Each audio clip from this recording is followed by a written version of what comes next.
விறுவிறுப்பான அரசியல் நிகழ்வுகள் குறித்த ஆய்வுகள், நியாயங்களின் நிறம் மாறாத கூர்மையான விமர்சனங்கள், தீமைகளை சுட்டெரிக்கவும் நல்ல அரசியலை வளர்த்தெடுக்கவும் அறிவார்ந்த விவாதங்கள், இளைய தலைமுறையிடம் விழிப்புணர்வை ஊட்டும் விரிவான வரலாற்று விளக்கங்கள், கலை, இலக்கியம், ஆன்மீகம், பண்பாடுகளை படம் பிடித்து காட்டும் கருத்தோவியங்கள் வாரந்தோறும் உங்கள் தமிழருவி தர்பாரில் அணிவகுக்கும். தமிழருவி தர்பார் நேயர்களுக்கு வணக்கம். மகாபாரத கதைகள் எனும் புதிய நிகழ்வுக்காக உங்களை அன்போடு வரவேற்கிறேன். வணக்கம் ஐயா. வணக்கம் அஸ்வி. ஐயா, கதை கேட்கிறதுக்கு விரும்பாத மனிதர்களே இல்லை என்று சொல்லலாம். அதுவும் நாம படித்து ஒரு கதையை தெரிந்து கொள்வதை விட நன்கு கற்றறிந்தவர்கள் மூலமாக அதை கேட்கும் பொழுது இன்னும் சுவாரஸ்யமாகத்தான் இருக்கும். உலக மக்களிடையே பலராலும் கதைகள் படிக்கப்படுகின்றன. உலகம் முழுவதும் கதைகளும் எழுதப்படுகின்றன. இந்த கதாசிரியர்களும் பெரும் பேரும் புகழும் பெற்றவர்களாகவும் இருக்கிறார்கள். தமிழ்நாட்டில் கூட சரித்திர நாவல்கள், புதினங்கள், சிறுகதைகள் எல்லாம் எழுதப்பட்டு தான் வருகின்றன.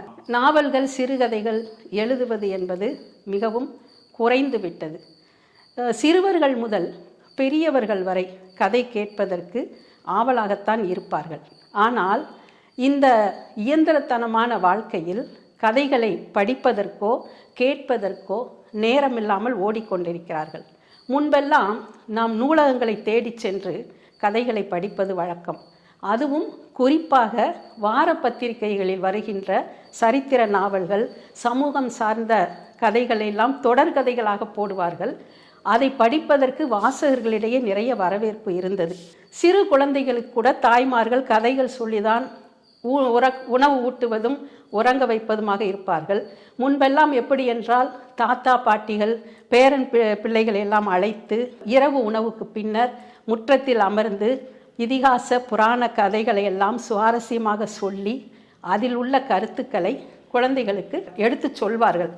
ஆனால் இப்போது குழந்தைகள் என்ன செய்கிறார்கள் என்றால், தொலைக்காட்சியில் கார்ட்டூன் வடிவில் வருகின்ற இதிகாச புராண பக்தி கதைகளை எல்லாம் ஒரு வயதுக்கு வரை மட்டும் ஆர்வமுடன் பார்த்து கொண்டிருக்கிறார்கள்.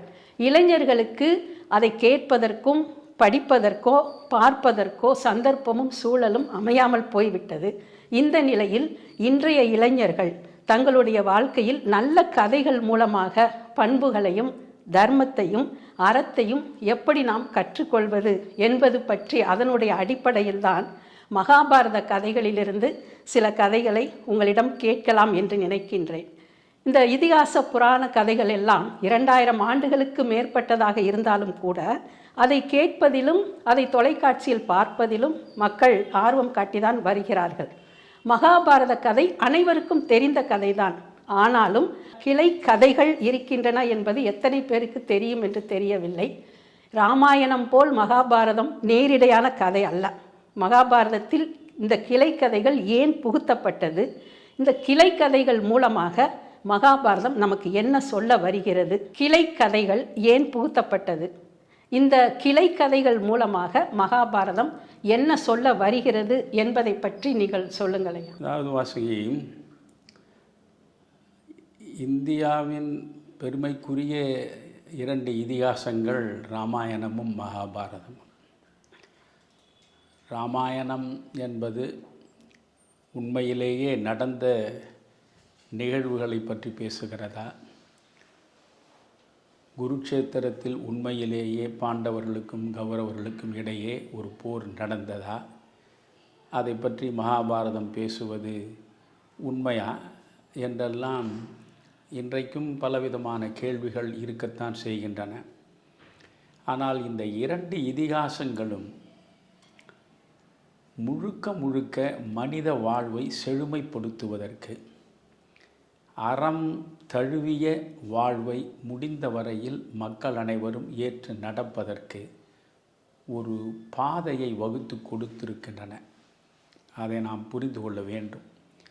அந்த கதைகள் மெய்யா பொய்யா என்பது குறித்து நாம் எந்த ஆய்வும் நடத்த வேண்டிய அவசியம் இல்லை. ராமாயணம் என்பது எதை அடிப்படையாக பேசுகிறது? மகாபாரதம் எதை அடிப்படையாக பேசுகிறது? ஒருவனுக்கு ஒருத்தி என்ற ஒரு பண்பு நலனை மிக அற்புதமாக அழுத்தம் திருத்தமாக அறிவுறுத்துவதை அடிப்படையாக கொண்டு இயங்குகிறது இராமாயணம்.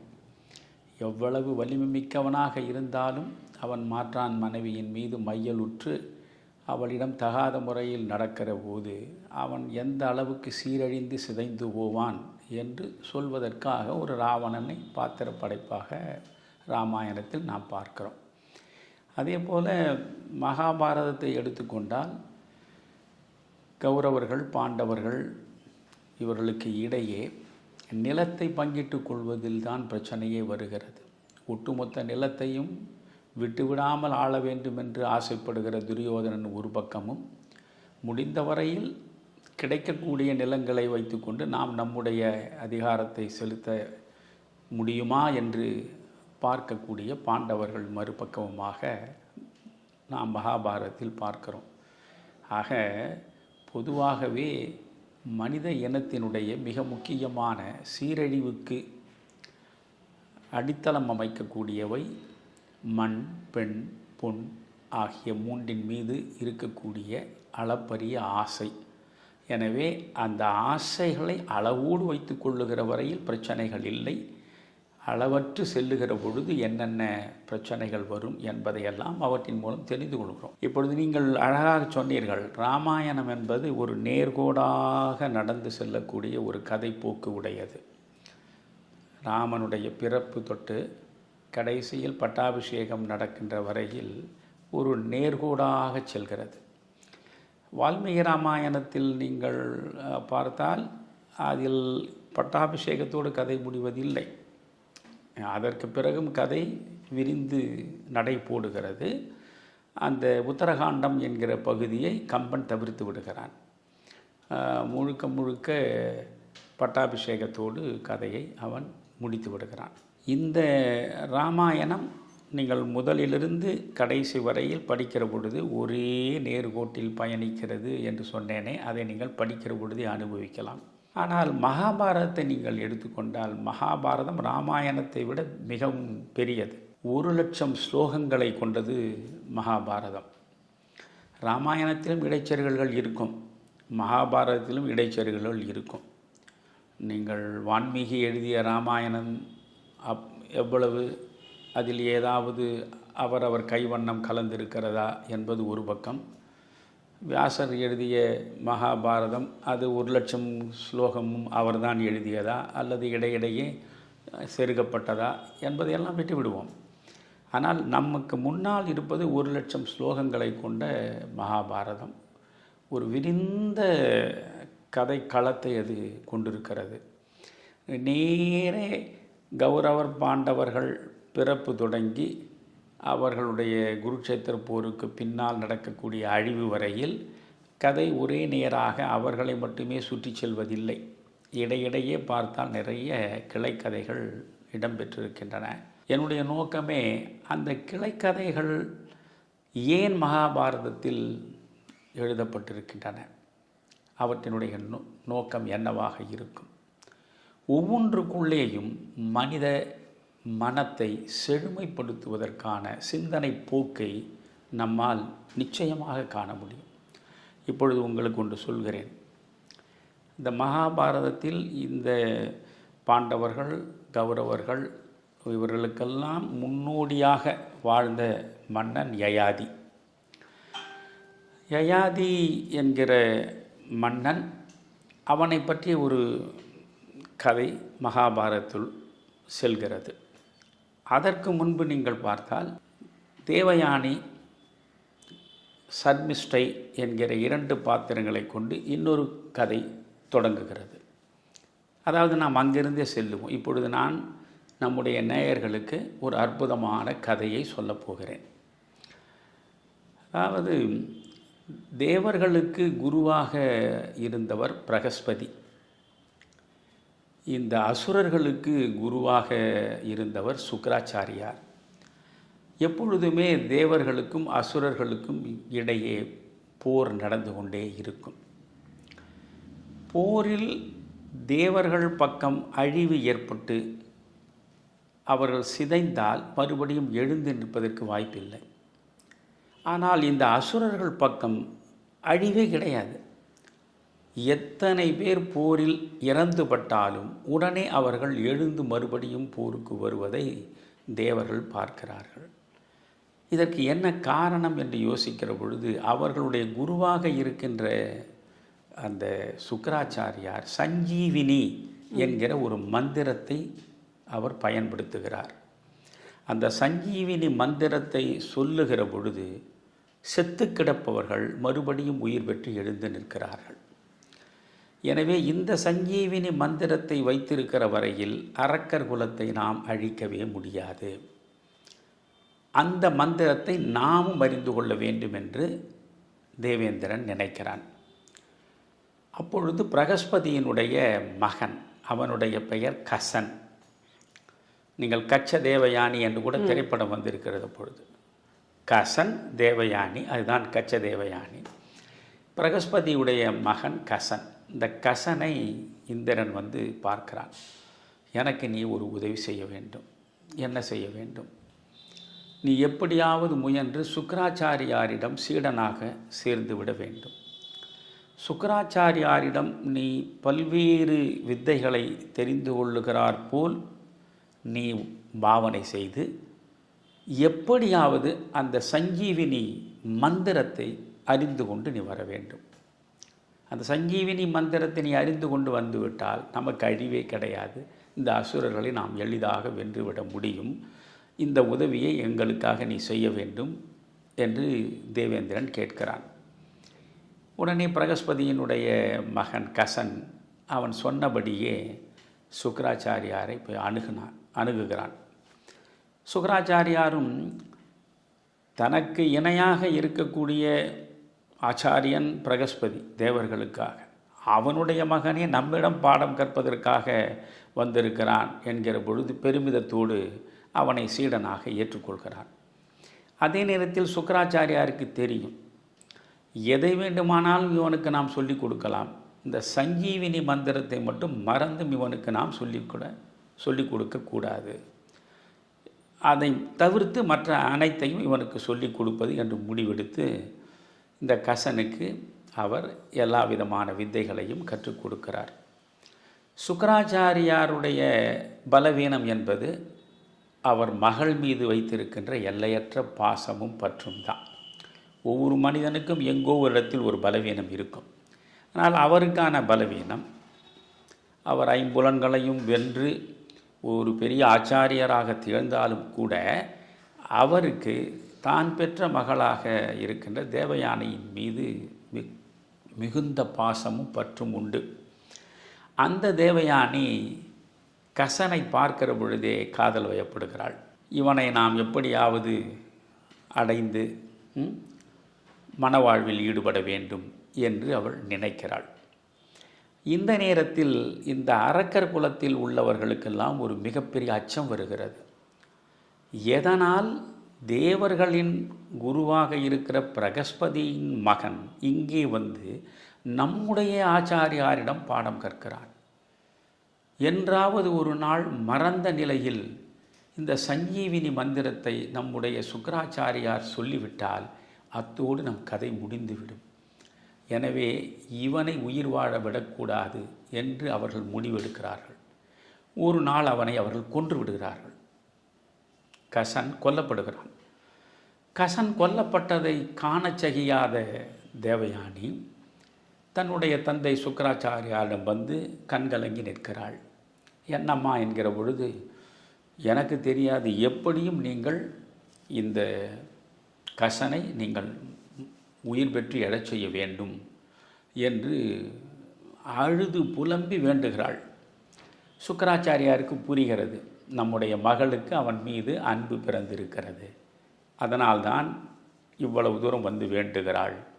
சரி, நம் மகள் கண்ணீர் விடுகிற நிலை வரக்கூடாது என்று உடனே அவனுக்கு உயிர் கொடுக்கிறார். அந்த சஞ்சீவினி மந்திரத்தை சொல்லி அவன் உயிர் பெற்று எழுந்தான். கொஞ்ச நாள் ஆனது. மறுபடியும் ஒரு சூழலில் இந்த அசுரர்கள் சூழ்ச்சி செய்து அவனை கொண்டு விடுகிறார்கள். கசனை இரண்டாவது முறை கொண்டு விடுகிறார்கள். இப்பொழுதும் பழைய கதை தான். தேவயானி சுக்கராச்சாரியன் வந்து அழுது புரண்டு அவனை காப்பாற்றுங்கள் என்று மன்றாடுகிறாள். அவரும் இந்த முறையும் அவனை காப்பாற்றுகிறார் அந்த சஞ்சீவினி மந்திரத்தை சொல்லி. பார்த்தார்கள், இவனை வெறுமனே கொன்று சடலமாக விட்டு வைத்தால் அந்த சடலத்திற்கு நம்முடைய குரு உயிரை கொடுத்து விடுகிறார். அடுத்த முறை என்ன செய்வது என்று யோசித்து இவனை கொன்று முழுவதுமாக எரித்து சாம்பலாக்கி விடுகிறார்கள். சாம்பலாக்கியதோடு நிற்கவில்லை, இந்த சுக்கராச்சாரியாருக்கு ஒரு விருந்து கொடுக்கிறோம் என்று சொல்லி அழைக்கிறார்கள். இவரும் அழைப்பை ஏற்று விருந்துக்கு போகிறார். விருந்து முடிகிற நிலையில் மதுபானத்தில் இந்த கசனுடைய எரிக்கப்பட்ட அந்த உடம்பின் சாம்பலை நன்றாக கலந்து அவரிடம் கொடுக்கிறார். அவரும் அதை அருந்தி விடுகிறார். இப்பொழுது கசன் இவருடைய வயிற்றுக்குள்ளே போய் படிந்து விட்டான். இப்பொழுது கசனை தேடுகிறாள் தேவயானி. எங்கு பார்க்கினும் கசனை காண முடியவில்லை. உடனே மீண்டும் தந்தையிடம் வருகிறாள். இந்த அசுரர்கள் ஏதோ ஒரு சூழ்ச்சி செய்து கசனை கொன்று விட்டார்கள் நினைக்கிறேன். மறுபடியும் எப்படியாவது அவனை கண்டெடுத்து நீங்கள் மீண்டும் உயிர் பெறச் செய்ய வேண்டும் புலம்புகிறாள். அப்பொழுது இவர் தன்னுடைய மந்திரத்தை பயன்படுத்தி கசன் எங்கே இருக்கிறான் என்று பார்க்கிற பொழுது இவர் வயிற்றில் இருக்கிறான் என்பதை அறிந்து கொள்கிறார். உடனே தேவயானியிடம் சொல்கிறார், மகளே, இப்பொழுது நான் சஞ்சீவினி மந்திரத்தை சொன்னால் அவன் உயிர் பெற்றான். உயிர் பெற்று என்ன செய்வான்? என் வயிற்றை கிழித்து கொண்டு வெளியே வருவான். நான் இறந்து விடுவேன். எனவே அவன் உயிர் உனக்கு முக்கியமா, என் உயிர் உனக்கு முக்கியமா என்பதை கொஞ்சம் யோசி. ஏனென்றால் இப்பொழுது அவன் என் வயிற்றில் இருக்கிறான். இந்த மந்திரத்தை நான் சொன்னால் அவன் வயிற்றை பிளந்து கொண்டு தான் வர வேண்டியிருக்கும். அந்த நேரத்தில் எனக்கு இறுதி வந்து சேரும். என்ன சொல்கிறாய்? இல்லையப்பா, எனக்கு 2 பேருமே தேவை. அதற்கு நீங்கள் என்ன செய்ய வேண்டுமோ அதை செய்யுங்கள் என்று. வேறு வழி இல்லை இப்பொழுது இவருக்கு. உடனே இவர் வயிற்றில் இருக்கிற அந்த கசனுக்கு இவர் சஞ்சீவினி மந்திரத்தை சொல்லி கொடுக்கிறார். இதுவரை யாருக்கும் நான் சொல்லி கொடுக்காத மந்திரத்தை என் மகள் மகிழ்ச்சியாக இருக்க வேண்டும் என்பதற்காகவே உனக்கு இப்பொழுது நான் சொல்கிறேன். இந்த மந்திரத்தை நீ உச்சரித்தவுடன் என் வயிற்றை கிழித்து கொண்டு வெளியே வந்து விடுவாய். வெளியே வந்த பிறகு அந்த மந்திரத்தை எனக்காக நீ சொன்னால் நான் உயிர் பெற்று விடுவேன். எனவே உள்ளே இருக்கிற போது உனக்கு இந்த மந்திரத்தை நான் சொல்லி உன்னை உயிர் பெறச் செய்கிறேன். நீ உள்ளிருந்து வெளியே வந்ததும் சடலமாக கிடக்கிற என்னை பார்த்து அந்த மந்திரத்தை நீ சொன்னால் நான் உயிர் பெற்று விடுவேன். ஆனால் ஒன்று, நீ என்னிலிருந்து வருகிற பொழுது நீ என் மகன் என்று சொல்கிறார். நீ என் மகனை போன்றவன் தான் என்கிறார். சரி, இவர் மந்திரத்தை சொன்னார். அவன் இவர் வயிற்றை கிழித்து கொண்டு வெளியே வந்தான். வெளியே வந்த பிறகு அந்த மந்திரத்தை அவன் சொன்னான். சுக்கராச்சாரியாரும் உயிர் பெற்று எழுந்து விட்டார். இப்பொழுது தேவயானிக்கு மிகுந்த மகிழ்ச்சி. அதற்கு பிறகு மெல்ல தேவயானி ஒரு நாள் கசனை பார்த்து, நாம் மனம் செய்து கொள்ள வேண்டும். உன்னை நான் எல்லையற்று நேசிக்கிறேன். உன்னோடு சேர்ந்து மனவாழ்வில் ஈடுபட விரும்புகிறேன் என்று அவள் மன்றாடுகிறாள்.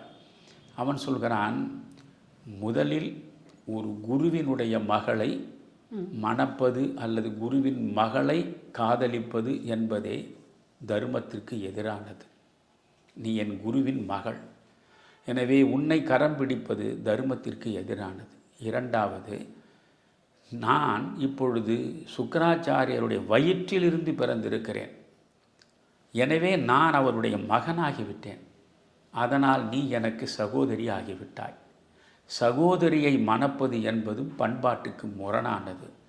அதனால் இந்த திருமணத்திற்கு வாய்ப்பே இல்லை என்று சொல்லிவிட்டு அவன் வந்த வேலை முடிந்து விட்டதல்லவா, இந்த மந்திரத்தை தெரிந்து கொண்டு அவன் இந்திரலோகத்திற்கு போய்விடுகிறான். இது ஒரு பகுதி. இதற்கு பிறகு இந்த சுக்கராச்சாரியார் இருக்கக்கூடிய அந்த ராஜ்யம், அந்த அரசு அதை ஆளக்கூடிய ஒரு மன்னன், சுக்கராச்சாரியாரை குருவாக ஏற்றுக்கொண்டிருக்கக்கூடிய அந்த அரக்கர் உலகத்தினுடைய மன்னனுடைய பெயர் விருஷபர்வா. அந்த விருஷபர்வாக்கு ஒரே ஒரு மகள், ஒற்றை மகள். அவள் பெயர் சர்மிஷ்டை. இந்த சர்மிஷ்டையும் தேவயானியும் தோழிகள். இவர்கள் அத்தனை பேரும் ஒரு நாள் ஒரு குளத்திலே போய் நீராடுகிறார்கள். அப்படி நீராடுகிற நிலையில் இந்த யயாதி என்கிற அரசன், அவன்தான் இந்த பாண்டவர்களுக்கெல்லாம் முற்பட்ட அந்த குலத்தினுடைய முந்தைய மன்னனாக திகழ்ந்தவன். அந்த யயாதி வேட்டையில் ஈடுபடுவதில் நாட்டம் உள்ளவன். அவன் வேட்டைக்காக வருகிறான். வருகிற பொழுது இந்த அரக்கியர்களில் ஒரு சிலர் தேவயானையின் கழுத்தை பிடித்து கிணற்றிலே தள்ளிவிடுகிறார்கள். அவள் உயிருக்கு போராடி கிணற்றில் தத்தளிக்கிற நிலையில் யயாதி பார்த்து விடுகிறான். உடனே வந்து அவளை கரம் பிடித்து மேலே அவளை தூக்கி உயிரை காப்பாற்றுகிறான். காப்பாற்றி அடுத்த நிமிடமே அவன் வேட்டையாடுவதற்கு போய்விடுகிறான். அவனுக்கு இதன் மூலம் எந்த பாதிப்பும் இல்லை. ஆனால் அவனை பார்த்த அந்த கணத்திலேயே இவள் காதல் வயப்படுகிறாள் இந்த யயாதியின் மீது. பிறகு ஒரு நாள் மீண்டும் யயாதியை இவள் சந்திப்பதற்கு முன்பு இந்த விருஷபர்வாவினுடைய மகள் சர்மிஷ்டையும் இவளும் குளத்தில் நீராடி கொண்டிருக்கிறார்கள். அப்பொழுது இவர்கள் இருவருக்கும் இடையே பிரச்சனை எழுகிறது. யார் பெரியவர்? இந்த சர்மிஷ்டை சொல்கிறாள், என் தந்தை மன்னன், அவனை துதிப்பதுதான் உன் தந்தையின் வேலை. என் தந்தை வழங்குவதை பெற்றுத்தான் உன் தந்தைக்கும் உனக்கும் வாழ்க்கையே நடக்கிறது. எனவே நாங்கள் பிச்சை இடுபவர்கள், நீங்கள் பிச்சையை ஏற்பவர்கள் என்று மிக கேவலமாக சொல்லிவிடுகிறாள். உடனே அந்த புண் ஆறுமா? சுட்ட புண் உள்ளாரும் ஆறாதே, நாவினால் சுட்டவடு. அதனால் இவளால் தாங்கிக் கொள்ள முடியவில்லை. எப்பேற்பட்ட ரிஷி ஆச்சாரியன், உயிர் கொடுக்கக்கூடிய ஆற்றல் மிக்கவன், அவனுக்கு மகளாக பிறந்தோம் நாம். கேவலம் இந்த மண்ணை ஆளக்கூடிய இந்த மன்னன் மகள் என்னை இவ்வளவு தரக்குறைவாக பேசிவிட்டாளே. அந்த கோபத்தோடு வந்தாள். சுக்கராச்சாரியாரை பார்த்தால், இனி ஒரு கணம் இந்த நகரத்தில் நாம் இருக்கக்கூடாது, வேறு எங்காவது நாம் செல்லுவோம். எந்த வகையில் உங்களை விட அந்த மன்னன் உயர்ந்தவன், அந்த மன்னனை விட எல்லா வகையிலும் உயர்ந்த பெருமைக்குரியவன் நீ அல்லவா? உன்னுடைய மகளாகிய நான் தானே அந்த சர்மிஷ்டையை விட பெருமைக்குரியவளாக இருக்க முடியும். என்னை இப்படி கேவலப்படுத்தி விட்டாள். எனவே இந்த அரசின் எல்லையை கடந்து நாம் வேற்று நாட்டிற்கு செல்வோம் என்று வற்புறுத்துகிறாள். உடனே நம்முடைய சுக்கராச்சாரியார் சொல்கிறார், நான் ஒரு ரிஷி, ஐம்புலன்களை வென்றவன், ஒரு ரிஷியாக இருக்கக்கூடியவன் எளிதில் உணர்ச்சி வசப்படக்கூடாது. இவையெல்லாம் அந்த கதைக்குள்ளே இருக்கக்கூடிய அறம் சார்ந்த கருத்துக்கள். ஒரு ரிஷி அல்லது ஒரு முனிவனாக இருப்பவன் எளிதில் உணர்ச்சி வசப்படக்கூடாது. எவனுடைய நிந்தனையையும் பொருட்படுத்தலாகாது. நிந்திப்பவன் நம்மை வருத்தினாலும் அவனுக்கு வருத்தத்தை நாம் உருவாக்கக்கூடாது. இதுதான் ஒரு ரிஷிக்கான தர்மம். மிக முக்கியமான தர்மம் எல்லா நிலைகளிலும் பொறுமையோடு இருப்பது. பொறுமையும் சகிப்புத்தன்மையும் இருந்தால்தான் அவன் ஒரு உண்மையான ஆச்சாரியனாக இருக்க முடியும். எனவே இது ரெண்டு சின்னஞ்சிறு பிள்ளைகள் உங்களுக்கு இடையே நடந்த சண்டை, இதை பெரிதாக்காதே என்றெல்லாம் அவர் சொல்லுகிறார். அவள் ஏற்பதாக இல்லை. இந்த ஊரே வேண்டாம், இந்த அரசே வேண்டாம், என் மீது உண்மையில் நீங்கள் பாசம் வைத்திருந்தால் உடனடியாக நாம் எல்லை கடந்து செல்ல வேண்டும் என்றாள். இவருக்குத்தான் அவருடைய பலவீனம் மகள் தானே. உடனே என்ன வேறு வழி தெரியவில்லை. அவர் நேரே விருஷபருவிடம் போனார், அரசனிடம். இது மாதிரி நடந்திருக்கிறது, உன்னுடைய மகள் எல்லை மீறி வார்த்தைகளை பெய்து பேசி என் மகளை காயப்படுத்தி விட்டாள் மனதளவில். எனவே என் மகள் இங்கே இருக்கக்கூடாது என்று என்னை வற்புறுத்துகிறாள். என் மகளோடு நான் இந்த மண்ணை விட்டு புறப்படுகிறேன் என்றான். இறப்பவர்களுக்கெல்லாம் உயிர் கொடுக்கக்கூடிய குருவே போய்விட்டால் என்ன ஆவது? இந்த குலமே அழிந்து விடுமே என்று பதறுகிறான் விருஷபர்வு. உடனே அவரிடம் மன்றாடுகிறான். என் மகள் செய்த தவறுக்கு நான் எந்த பிராயச்சித்தம் வேண்டுமானாலும் செய்ய தயாராக இருக்கிறேன். இந்த மண்ணை விட்டு மட்டும் நீங்கள் போகவே கூடாது என்று கெஞ்சுகிறான், கண்ணீர் விடுகிறான். அதற்கு பிறகு இல்லை, இது என்னுடைய முடிவல்ல, என் மகளுடைய முடிவு. என் மகள் மனம் மாறினால் ஒழிய நான் இங்கே இருப்பதற்கு வாய்ப்பில்லை என்றான். நானே உங்கள் மகளிடம் பேசுகிறேன் என்று மன்னன் இந்த தேவயானியை நோக்கி வருகிறான். தேவயானியிடம் மன்றாடுகிறான். அம்மா, தயவு செய்து என் மகளை மன்னித்து விடு. இது மன்னிக்கக்கூடியதல்ல. என்னுடைய தந்தை உன்னால் துதிக்கப்படுபவன். ஆனால் உன் மகள் சொல்கிறாள், உன்னை என் தந்தை துதிப்பவன் என்றும் உன்னிடம் பிச்சை ஏற்று நாங்கள் வாழ்பவர்கள் என்றும். இதை எப்படி என்னால் பொறுக்க முடியும்? சரியம்மா, அவள் ஒரு தவறு செய்து விட்டாள். நீங்கள் என்ன தண்டனை கொடுத்தாலும் அதை நான் அவளை ஏற்றுக்கொள்ளச் செய்கிறேன் என்று விருஷபர்வு சொல்கிறான். சரி, அவள் அரசகுமாரி, மண்ணாலும் மன்னனுக்கு மகளாக பிறந்தவள் என்கிற மமதை தானே அவளை எப்படி பேசச் செய்தது? அவள் அரசகுமாரி. நான் ஒரு சாதாரண பிராமணனுடைய மகள். பிராமணன் தான் அந்த ஆச்சாரியன் மகள். அவள் எனக்கு பணிப்பெண்ணாக இருந்து நான் இட்ட வேலையை எல்லாம் செய்ய வேண்டும். சம்மதமா என்று கேட்டாள். சம்மதம் தாயே என்று சொல்லிவிட்டு இந்த விருஷபர்வு போய் மகளை பார்த்து, மகளே, நீ இதை ஏற்றாக வேண்டும், இல்லை என்றால் நம் குலம் அழிந்துவிடும். ஒரு குலத்தை காப்பதற்காக ஒருவரை பலியிடலாம். ஒரு குலத்தை காப்பதற்காக ஒருவரை பலியிடலாம். ஒரு ஊரை காப்பதற்காக ஒரு குலத்தையே பலியிடலாம். ஒரு நாட்டை காப்பதற்காக ஒரு ஊரையே பலியிடலாம். இதுதான் தர்மம். மெய்யுணர்வை அடைய வேண்டும் என்றால் இந்த உலகத்தையே பலியிட்டு துறந்து விட்டு மேலே போய்விடலாம். அதனால் இப்பொழுது நம் குலம் தழைக்க வேண்டும் என்றால் உன்னை பலியிடுவதை தவிர வேறு வழி இல்லை தாயே. நீ அவளுக்கு பணிப்பெண்ணாகத்தான் இருக்க வேண்டும் என்றால் தந்தை சொன்ன பிறகு அவளுக்கு உண்மை புரிகிறது. சரி, நம்மால் நம்முடைய குலம் அழியக்கூடாது என்று அவள் தேவயானையினுடைய பணிப்பெண்ணாக வந்து அவள் இடுகிற அத்தனை வேலைகளையும் செய்கிறாள். இந்த நேரத்தில் தான் மறுபடியும் யயாதி வேட்டையாட வருகிற பொழுது இந்த தேவயானியை பார்க்கிறான். தேவயானி பார்த்த உடனே அவனிடம் போய் நின்று, முதல் முறை நீ வந்தாய், என் கரம் பற்றினாய். என்னை கரம் பற்றிய முதல் மனிதனே நீதான். அதனால் என் மனதையும் நீ பற்றிவிட்டாய். உன்னோடு சேர்ந்து நான் வாழ விரும்புகிறேன், நீ என்னை மணமுடிக்க வேண்டும் என்று வற்புறுத்துகிறாள். அவன் சொல்கிறான், நான் சத்திரியன், நீ பிராமணருக்கு மகளாக இருக்கக்கூடியவள். உன் குலம் வேறு, என் குலம் வேறு. எனவே நமக்கு இடையே திருமணம் நடப்பதற்கு சாத்தியமே கிடையாது என்று எவ்வளவோ சொல்கிறான். இல்லை, காதலுக்கு முன்னால் குலமும் கிடையாது, எதுவும் கிடையாது.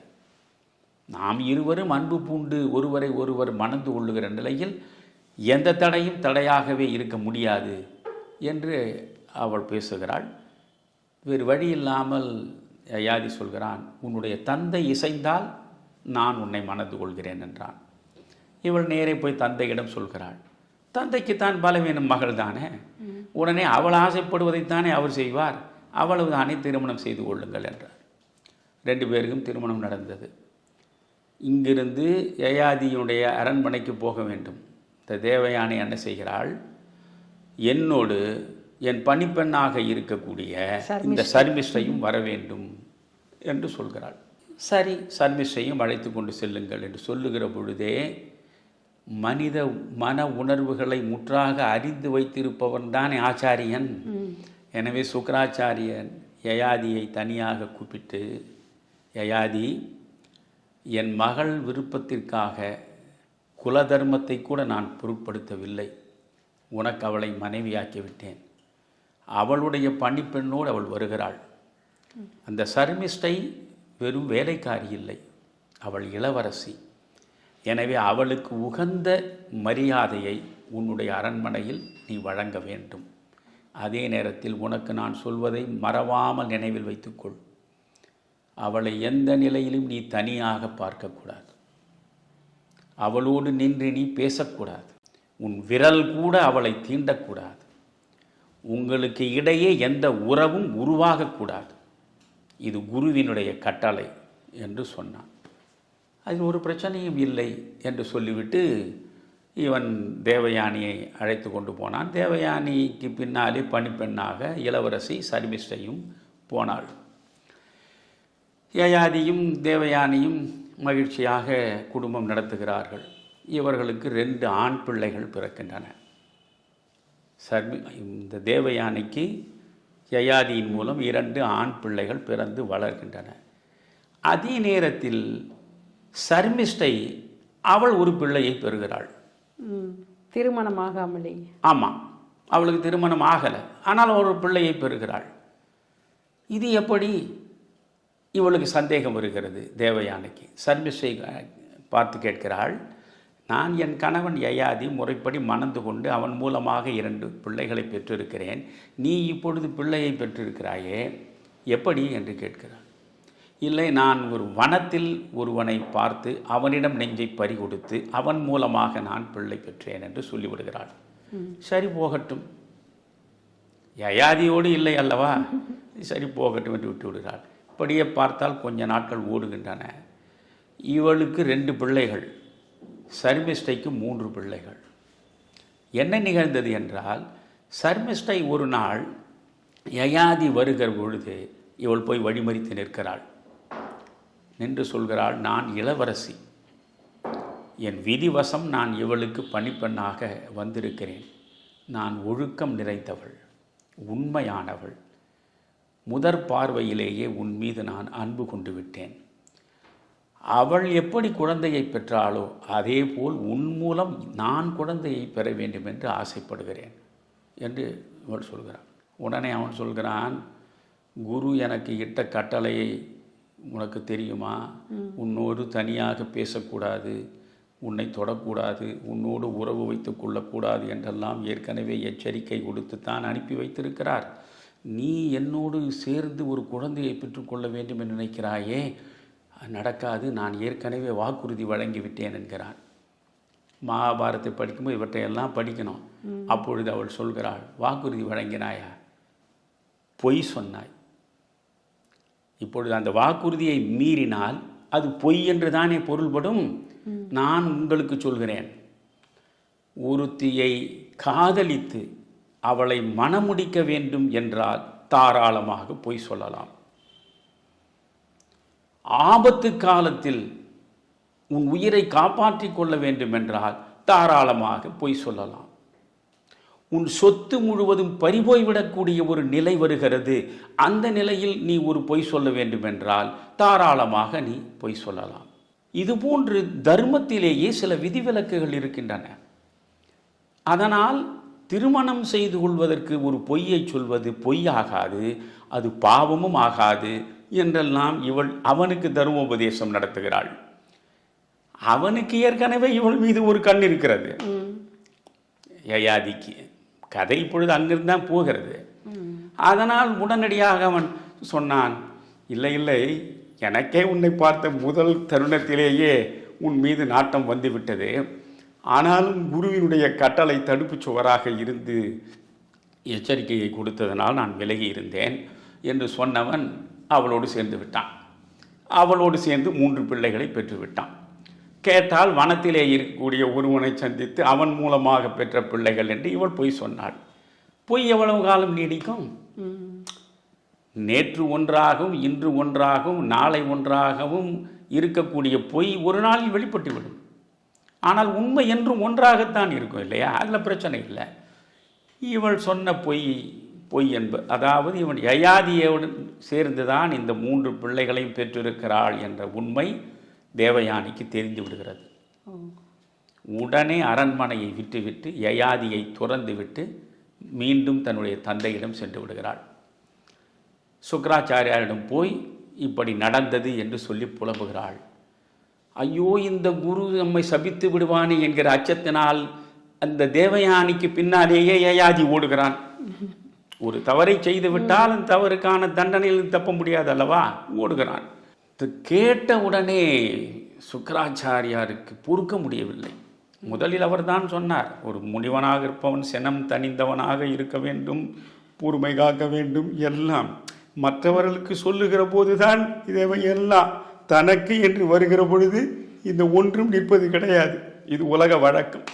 அதனால் எல்லை மீறிய கோபம் வருகிறது. இப்படி ஒரு துரோகம் இழைத்து விட்டானே என்று இவன் வந்து நின்றான். என்னை மன்னித்து விடுங்கள் குருவே என்றான். இல்லை, இந்த இளமை திமிர்தானே உன்னை இவ்வளவு தூரம் தவறாக நடக்க செய்தது. இந்த கணத்திலிருந்து நீ முதுமை அடைகிறாய். இளமை உன்னை விட்டு விலகி விடுகிறது. நீ முதுமை அடைந்து விட்டாய், கிழவனாகி விட்டாய் என்று சபித்து விட்டான். உடனே அவன் பார்க்கிறான், ஐயோ, இன்னும் எவ்வளவோ இன்பங்களை நாம் அடைய வேண்டும் என்று ஆசையாக இருக்கிறோமே, இப்பொழுதே நம்மை முதுமை கோலத்தில் கொண்டு வந்து நிறுத்திவிட்டானே என்று நினைக்க அவனால் தாங்க முடியவில்லை. உடனே குருவின் கால்களில் விழுந்து, எப்படியாவது எனக்கு நீங்கள் இதற்கு ஒரு மாற்று சொல்லுங்கள். நான் இந்த உலகத்தின் பல்வேறு இன்பங்களை அனுபவிக்க வேண்டும் என்ற விருப்பத்தோடு இருப்பவன். அதனால் இந்த இளமையை இழந்துவிட்டு நான் என்ன செய்ய முடியும்? ஒரு அரசனாக இருக்கக்கூடிய நான் முதுமை கோலத்திலேயே முடிந்து போவதா? தயவு செய்து இதற்கு ஒரு மாற்று சொல்லுங்கள்.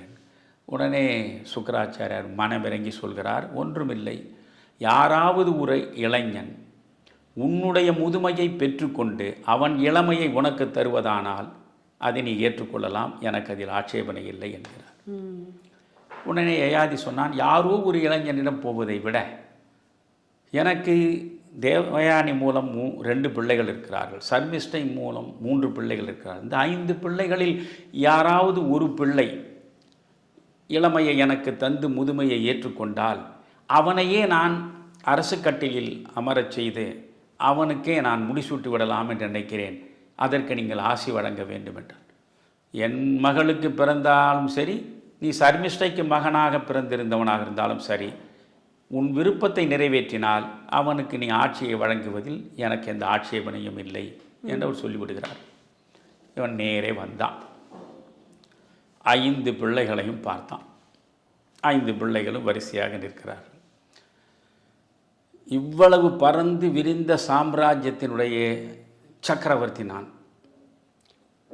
ஆனால் உங்களிடம் நான் ஒரு யாசகம் கேட்கிறேன். உங்கள் 5 பேரில் யார் உங்களுடைய இளமையை எனக்கு கொடுத்து என்னுடைய முதுமையை பெற்றுக்கொள்ள தயாரோ அவர்களுக்கு இந்த அரசு முழுவதும் சொந்தம். அவருக்கு நான் முடிசூட்டி விடுகிறேன் என்று சொல்கிறான். தேவயானையின் 2 பிள்ளைகளும் மறுத்து விடுகிறார்கள். சர்மிஷ்டையின் பக்கம் பார்க்கிறான். 3 பிள்ளைகளில் முதல் 2 பிள்ளைகளும் மறுத்து விடுகிறார்கள். கடைசி மகன், 5வது மகன், அவன்தான் பூரு வம்சம் என்று பிறகு சொல்வார்கள். பூரு சொல்கிறான், தந்தையே, உங்கள் விருப்பப்படி உங்கள் முதுமையை நான் ஏற்றுக்கொள்கிறேன், என் இளமையை உங்களுக்கு தாரை வார்க்கிறேன் என்று சொல்கிறான். எப்படி உன்னால் மட்டும் இந்த முடிவுக்கு வர முடிந்தது என்று யயாதி கேட்கிறான். தந்தை குருவுக்கு சமமானவர். குருவின் கட்டளையை எப்படி மறுக்கக்கூடாதோ அதுபோன்றுதான் தந்தையின் விருப்பத்திற்கு மாறாக ஒரு மகன் நடக்கக்கூடாது. தந்தையின் விருப்பத்தை ஏற்று அப்படியே நடப்பதுதான் ஒரு மகனுக்கான தார்மீக கடமை. எனவே உங்கள் விருப்பம் நீங்கள் இளமை கோலத்தோடு இருக்க வேண்டும் என்பது, அந்த விருப்பம் நிறைவேறுவதற்கு துணையாக இருந்தால்தான் உண்மையில் நான் உங்களுக்கு மகனாக இருக்க முடியும். எனவே இதில் எனக்கு ஒரு பிரச்சனையும் இல்லை என்றான். அவனை ஆறத் தழுவி அரவணைத்து அவனுடைய இளமையை இவன் பெற்றுக்கொண்டு இவனுடைய முதுமையை அவனுக்கு வழங்கி காலம் ஓடிக்கொண்டிருக்கிறது. இதுதான் இப்பொழுது கதைக்கான முக்கியமான கரு. காலம் ஓடுகிறது. இவனும் எல்லையற்ற இன்பங்களில் ஈடுபட்டு கொண்டே இருக்கிறான். எத்தனையோ வகையாக இன்பங்களில் ஈடுபட்டு ஆசை தனியும் என்று நினைக்கிறான். ஆசை தணிந்தபாடில்லை. கால ஓட்டத்தில் இவனுடைய உடல் சார்ந்த காமம் கூடுகிறதே தவிர அது குறையவில்லை. இவனுடைய ஆசை தணியவில்லை. பிறகு அவன் யோசிக்க தொடங்குகிறான். ஒரு ஆசையை அனுபவிப்பதன் மூலமாக அதை முடித்துவிட முடியாது. நமக்கு ஒரு ஆசை எழுகிறது, அந்த ஆசையை அனுபவித்து அந்த ஆசையை முடித்து விடுவது, முற்றுப்புள்ளி வைப்பது என்றால் முடியாது. அதில் அந்த இடத்தில் மகாபாரத்தில் அழகாக சொல்கிறான், வேள்வி வளர்ப்பதற்கான நெருப்பில் நெய்யை ஊற்றுகிற பொழுது நெய்யினால் நெருப்பு மேலும் மேலும் கொழுந்து விட்டு எரியுமே தவிர ஊற்றுகிற நெய்யினால் நெருப்பு அணையப் போவதில்லை. நெய்யை ஊற்ற ஊற்ற நெருப்பு கொழுந்து விட்டு எரிவது போன்றுதான் மனித மனம் ஆசையில் ஈடுபட்டு அந்த ஆசையை தூய்க்கிற பொழுது மேலும் மேலும் தூய்க்க வேண்டும் என்கிற எண்ணம் தான் எழுமே தவிர அதிலிருந்து விடுபட வேண்டும் என்று ஒரு நாளும் அது விரும்பாது. அதுதான் மனித மனம் என்பது அவனுக்கு புரிகிறது. அப்பொழுதுதான் அவன் யோசிக்கிறான், ஆசைகளை நாம் அனுபவித்து அதிலிருந்து வெளியே வருவது என்பது முடிந்த பாடில்லை. நாம் அனுபவத்தில் பார்த்து விட்டோம். அப்படி என்றால் என்ன செய்வது? விவேகமாக வாழ்வில் நாம் சிந்திக்க வேண்டும். இது போன்ற ஆசைகள் இனி நமக்கு தேவையில்லை. இந்த சிற்றின்பத்தில் ஈடுபட்டு இருப்பதனால் பேரின்ப வாசல் ஒரு நாளும் நமக்கு திறக்காது. நம் வாழ்வில் ஒருபோதும் மெய்யுணர்வை நாம் அடையப் போவதில்லை. மெய்யுணர்வை அடையாது இந்த மண்ணுலகில் வாழ்வது வாழ்வா? எனவே இந்த வாழ்வினுடைய நோக்கமே மெய்யுணர்வை அடைவது தானே, பேரின்பத்தை பெறுவது தானே, முக்தியை அடைவது தானே. அது முடியாமல் இது தடுக்கும் என்றால் இதிலிருந்து விடுபடுவதற்கு என்ன செய்ய வேண்டும்? விவேகத்தோடு நாம் சிந்திக்க வேண்டும். விவேகத்தோடு நாம் சிந்திக்கிற நிலையிலேதான் இந்த ஆசையிலிருந்து விடுபட்டு வெளியேற முடியுமே தவிர ஆசைகளில் ஈடுபட்டு அந்த ஆசைகளை அனுபவித்து ஒரு நாள் சலித்து போகும் என்று நினைத்தால் அது ஒருபோதும் சலிக்காது என்ற உண்மை அவனுக்கு புரிந்து விடுகிறது. உடனே பூருவை அழைக்கிறான். மகனே, எவ்வளவோ ஆசைகள், எவ்வளவோ விருப்பங்கள், எவ்வளவோ இன்பங்களை அடைய வேண்டும் என்ற தாகமும் தவிப்புமாக உன்னுடைய இளமையை நான் பெற்று என்னுடைய முதுமையை உனக்கு வழங்கிவிட்டு எல்லா இன்பங்களையும் துய்த்து பார்த்தேன். எந்த ஒன்றிலும் நிறைவு இல்லை. போதும் என்ற எண்ணமும் வரவில்லை, சலிப்பே வரவில்லை. அப்படி என்றால் இப்படியே நீண்டு கொண்டே போனால் எப்பொழுதுதான் நாம் இதிலிருந்து விடுபடுவது என்று யோசிக்கிற போது ஆசையை அனுபவிப்பதன் மூலம் ஆசைக்கு முற்றுப்புள்ளி வைக்க முடியாது என்ற உண்மையை நான் உணர்ந்து விட்டேன் மகனே. எனவே என்னுடைய இளமையை மீண்டும் நீயே பெற்றுக்கொள். உன்னிடம் நான் வழங்கிய முதுமையை எனக்கு நீ வழங்கிவிடு என்று சொல்லி இளமையை அவனுக்கு கொடுத்து ஏற்கனவே வாக்குறுதி வழங்கியபடி அவனை சிம்மாசனத்தில் அமரச் செய்து முடிசூட்டிவிட்டு இவன் கானகத்திற்கு போகிறான். கானகத்திற்கு போய் இந்த கதையில் 2 முக்கியமான கருத்து இருக்கிறது. கானகத்திற்கு போகிறான். போனவன் 30 ஆண்டு காலம் தண்ணீரை மட்டும் அருந்திவிட்டு கடும் தவம் இயற்றுகிறான். மெய்ப்பொருளை நாடுவது, பேரின்ப நிலையை அடைவது, சிற்றின்பத்திலிருந்து விடுபட்டு வெளியே வந்திருக்கிறானே. 30 ஆண்டுகள் கடும் தவம் இயற்றுகிறான், தண்ணீர் மட்டும் குடித்துவிட்டு. பிறகு 1 ஆண்டு முழுவதும் தண்ணீரையும் தவிர்த்து விட்டு மிக மிக கடுமையான தவத்தில் அவன் ஈடுபடுகிறான். அதற்கு பிறகு பஞ்சாக்கினி தவத்தில் அவன் ஈடுபடுகிறான். பஞ்சாக்கினி தவம் உங்களுக்கு தெரியும். 4 பக்கமும் நெருப்பு, அதற்கு நடுவே நிற்க வேண்டும், மேலே சூரியன், அது 5வது அக்கினி. ஆக இந்த பஞ்சாக்கினி நடுவில் நின்று மிக கடுமையான தவத்தில் ஈடுபட்ட நிலையில் மேலிருந்து தேவேந்திரனை வந்து விடுகிறான். இப்படி ஒரு கடும் தவத்தை செய்து நான் பார்த்ததில்லை. எனவே நீ இந்திரலோகத்திற்கு வா என்று அவனை அழைத்து கொண்டு போய்விடுகிறான். இந்திரலோகத்திற்கு போனானா இங்கேதான் இன்னொரு செய்தியோடு கதை முடிகிறது. முதலில் ஆசை அனுபவிப்பதன் மூலமாக அடங்கி போவதில்லை. நீங்கள் ஆசையிலிருந்து விடுபட்டு விவேகத்தோடு வெளியே வருவதுதான் வழியே தவிர, ஆசைக்குள்ளேயே நீங்கள் அலைபாய்ந்து அனுபவித்து அனுபவித்து அதிலிருந்து நாம் ஒரு நாள் சலித்து வெளியே வர முடியும் என்றால் அதற்கு வழி இல்லை என்பது முதலில் நமக்கான கருத்து அந்த கதையில் இருக்கிறது. இப்பொழுது மேலே போய்விட்டான், இந்திரலோகத்தில் இருக்கிறான். இந்திரனும் இவனும் நிறைய கருத்துக்களை பரிமாறிக்கொள்கிறார்கள். அப்பொழுது ஒரு முறை இந்திரன் யயாதியை பார்த்து கேட்கிறான், யயாதி, இவ்வளவு கடுமையான தவம் இயற்றினீர்களே, உங்களுக்கு சமமாக அப்படி ஒரு கடும் தவம் இயற்றியவன் வேறு யாராவது இருக்கிறானா என்று கேட்டான். உடனே யயாதி சொல்கிறான், எனக்கு சமமாக இப்படி ஒரு கடும் தவத்தை நேற்று வரை இயற்றியவனும் இல்லை, இனி ஒருவன் இயற்றப் போவதும் இல்லை. இது நான் மட்டுமே சாதித்த சாதனை என்று சொன்னான். உடனே இந்திரன் பார்த்தான், இந்த கர்வம் ஒரு மனிதனை சீரழிப்பதே ஆணவம் என்பதுதான். அதுதானே பிறக்கும் போதே சேர்ந்து பிறப்பது சகஜமலம் ஆணவம். அந்த எவ்வளவு ஆணவம் இவனுக்கு இருக்கிறது. நேற்று வரையிலும் ஒருவனும் இது போன்று கடுந்தவம் இயற்றியதில்லை, நாளையும் இன்னொருவன் இது போன்று கடுந்தவம் இயற்றப் போவதில்லை. நான் என்ற ஆணவத்தோடு பேசிய அந்த கணமே அவனை தேவலோகத்திலே இருந்து கீழே தள்ளி விடுகிறான். மறுபடியும் இவன் பூலோகத்திற்கு வந்து விழுகிறான். முனிவர்களுக்கு இடையே இருந்து அவருடைய உபதேசங்களை எல்லாம் கேட்டு இவன் பிறகு முக்தி அடைகிறான். கதை முடிகிறது. இந்த கதையில் நாம் புரிந்து கொள்ளக்கூடிய மிக முக்கியமான செய்தி என்ன? ஒன்று, ஆசை துறக்க வேண்டும். ஆசைகளை மேலும் மேலும் அனுபவித்து நிச்சயமாக, அதாவது ஆசை என்பதை நீங்கள் அனுபவித்து அதிலிருந்து வெளியே வர முடியாது.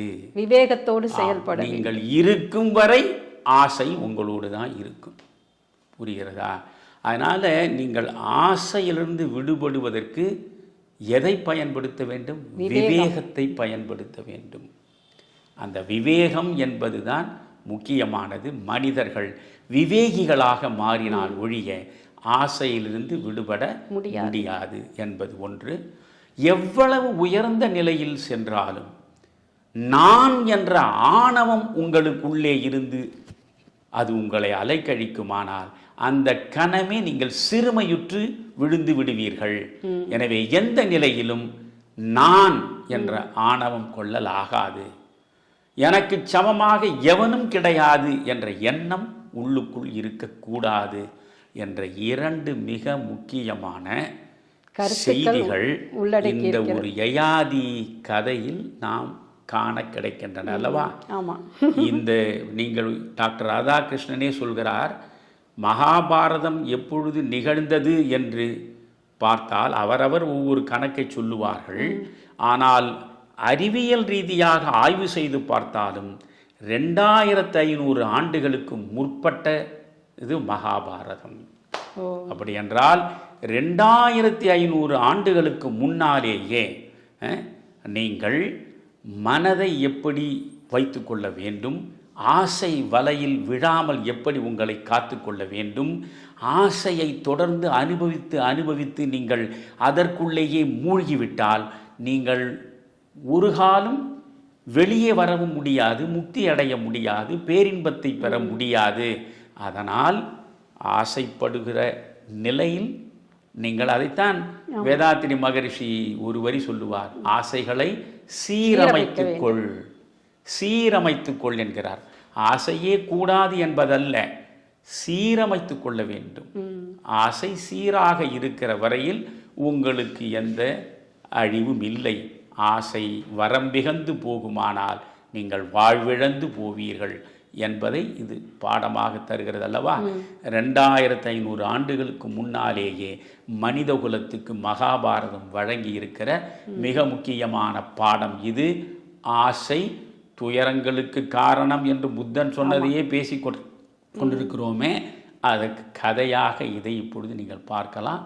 ஆணவம் என்பது வந்தால் எந்த உயர் நிலையில் இருந்தாலும் கீழே நீங்கள் அங்கே இருந்து விழுவீர்கள் என்பது இரண்டாவது கருத்து. ஆக மகாபாரதத்திற்குள் எத்தனையோ கிளைக்கதைகள் இருக்கின்றன. ஒவ்வொரு கிளைக்கதைக்குள்ளேயும் மிக ஆழமான வாழ்வியல் சார்ந்த ஒரு பேருண்மை புதைந்து கிடக்கிறது.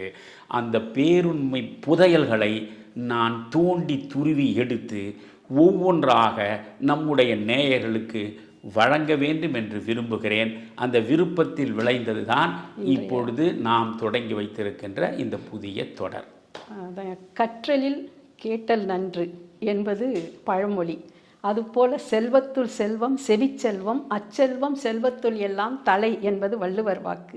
நாமாக சுயமாக படித்து பெறும் அறிவை காட்டிலும் நன்கு கற்றறிந்த அறிஞர்கள் அல்லது ஆசிரியர்கள் வாயிலாக செவி வழியாக கேட்கும் அறிவுதான் தலை சிறந்தது என்பார்கள். அந்த வகையில் நீங்கள் படித்த அந்த மகாபாரத கிளைக்கதையான யயாதி மன்னனின் கதையை மிக விரிவாக, தெளிவாக, அதே சமயம் வெகு சுவாரஸ்யமாக நீங்கள் எடுத்து உரைத்தீர்கள். இந்த யயாதி கதைக்குள் இவ்வளவு ஆழ்ந்த கருத்துக்கள் அடங்கியுள்ளதா என்பதை பார்க்கும்போது நமக்கு மிகவும் வியப்பாகத்தான் இருக்கின்றது. இது போன்ற பல கிளைக்கதைகள் மகாபாரதத்தில் இருக்கின்றன. உங்களுக்கு நேரம் கிடைக்கும் போதெல்லாம் இது போன்ற கதைகளை தேர்ந்தெடுத்து நீங்கள் சொன்னது போல் நேயர்களுக்கு மிகவும் விளக்கமாக சொல்லி அந்த கதைக்குள் இருக்கின்ற உட்பொருள் என்ன என்பதையும் நேயர்களுக்கு தெரிவிக்க வேண்டும். இன்று சொன்ன இந்த யயாதி கதையின் சுருக்கம் என்று எடுத்துக்கொண்டால், சிற்றின்பங்களின் நிலையற்ற தன்மையையும் ஆசைகளை அழித்து எப்படி முக்தியை அடைவது என்பதன் முக்கியத்துவத்தையும் உணர்த்துகின்றன. மிக்க அழகாக எடுத்துரைத்தீர்கள் ஐயா. வணக்கம், நன்றி. ரொம்ப மகிழ்ச்சி வாசகி.